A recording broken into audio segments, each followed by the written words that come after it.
Hello, I am so excited to be here with Mark Kirkham, the CMO of PepsiCo Beverages US. I'm Grace Gow, CMO of Snapchat, and we really can't talk about the Super Bowl without talking about Pepsi. Pepsi has been obviously an iconic brand throughout the years for the Super Bowl. What does the Super Bowl mean to Pepsi? Well, first, Grace, I have to thank you for wearing your Pepsi blue dress. Look, I mean, the Super Bowl has been part of, Pepsi's marketing strategy for decades, right? We've been advertising on the Super Bowl for 40 years, and it's kind of always been part of our storytelling in many ways. But I think what's important is it's not just that you have to advertise in the Super Bowl because you're an NFL sponsor or because you have an association in the game. You have to make sure it makes sense for the brand and the business. And I think that's been the most important journey, especially over the past few years, as you look at how we change it up, right? So we've got Pepsi Zero Sugar, we got Poppy, we got Lay's. So there's different brands for different reasons. But, if I'm honest, I think PepsiCo is one of those brands that you expect to see on the big day. Definitely, or look forward to seeing. Exactly, yeah. I was going to say, over the years on the Super Bowl, have you seen a change in regards to marketing? Yeah, I mean, I think the basic principle change is that, when we were kids, you had to wait for the game to watch the ads, right? And the role of earned and social in really building stories around Super Bowl, frankly, that's why you buy the spot today. The spot gives you, it's like the doorway in to what you can do pre, during, post. Now, of course, it's the ultimate one moment in time where you're going to get 120 to 150 million people watching one sporting event. But the opportunity you get, through digital, through social, through in real life experiences is what's changed. And frankly, it's made it more challenging in some ways, but I think it's made it more fun. And it's allowed you to tell the story of whatever ad you've just built in so many different ways. And we've been doing that with the Pepsi Zero Sugar ad, of course, all week. And we'll continue to. Congratulations. Yeah. Oh my goodness. Such a huge fan. Speaking of fans, how does Pepsi really understand fandom? You can't really do sports marketing without understanding fans. Yeah, and I think that's the one mistake a lot of marketers make when they do a deal or they sign a sponsorship is you have to understand what's the role of a league, a team, an athlete. And ultimately, through them, you're trying to reach fans. And if you think about Pepsi or Lay's, like that fan moment is actually, for the most part, it's not in the stadium. Yeah. It's on the couch. It's in the living room. And so it's, Pepsi and Lay's and Gatorade is also coming at it in a different angle, right? If you think about our brands serve different roles. Pepsi's role is really for the fan at home, watching the game, having a nice cold Pepsi and a bag of Lay's or Doritos. Whereas Gatorade is on the sidelines.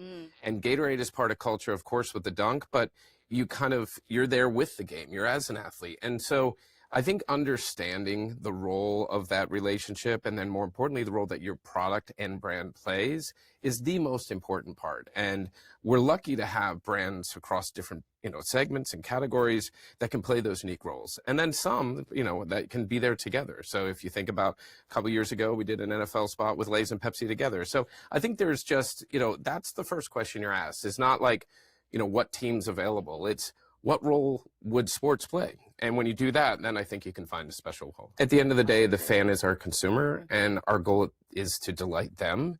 And if we can do that in partnership with our amazing partners like the NFL or many teams like the Commanders, et cetera, it just makes a difference. And yes, I'm a Commanders fan, so I had to drop that in. Nice slip in. Yeah. In regards to also with fan engagement, now we have technologies, obviously, that you can see that fan engagement immediately. How has Pepsi used new technologies or new tools to feel that engagement?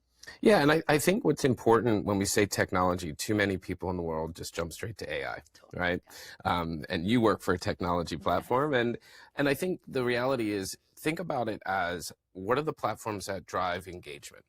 Many of them today, most of them, are technology driven. So when we think about technology for what we do, I just think of it as it's media, it's engagement, it's storytelling, it's creative development, it's all these things that frankly are part of our typical marketing process. And the question is always going to be, well, then what's the right platform to do X or to do Y? And if you think about AI, I mean, ultimately, right now the internet is kind of blowing up, and there are a lot of people using AI and riffing on our idea. Like that's just part of a creative storytelling. We didn't intend for it. We didn't use AI in our story, but AI has allowed this story to kind of evolve on its own. I think the other thing is, the media platforms themselves, whether, it's TikTok or Snap or X. What's amazing is that stories can actually transverse. But as marketers, we have to start thinking differently about if I'm going to make an asset, tell a story, think differently about how I shoot something or craft something. You need to start thinking platform back. And so when the kind of briefing process, you need to start thinking, well, where's this going to show up? Not just what's the insight. You have to have both. You have to experiment. You have to try. Absolutely. You have to try all the things. So when I think about Pepsi and innovation, what are innovations that have really surprised you? That's a great question. I think I'll use Pepsi Prebiotic as one that surprised us. A couple reasons. We actually did something different for the first time, and we're typical CPG. We have a very long lead time. We plan everything out months and months in advance. And we were at a sales meeting, and everyone loved the product last August, and we basically said, let's launch it next week. And it wasn't, no, we literally made the decision on we had the conversation Friday. We had a plan, but we're like, no, let's launch it next week. And let's try to get this in market much earlier than February. It actually launched this week. And so we spent the weekend, pulling stuff together, making sure we could do it. And we essentially launched probably 3 or 4 months ahead of what we were, at least from a comms and PR standpoint. A product that we then did exclusively on e-com, back on Black Friday, sold out in hours.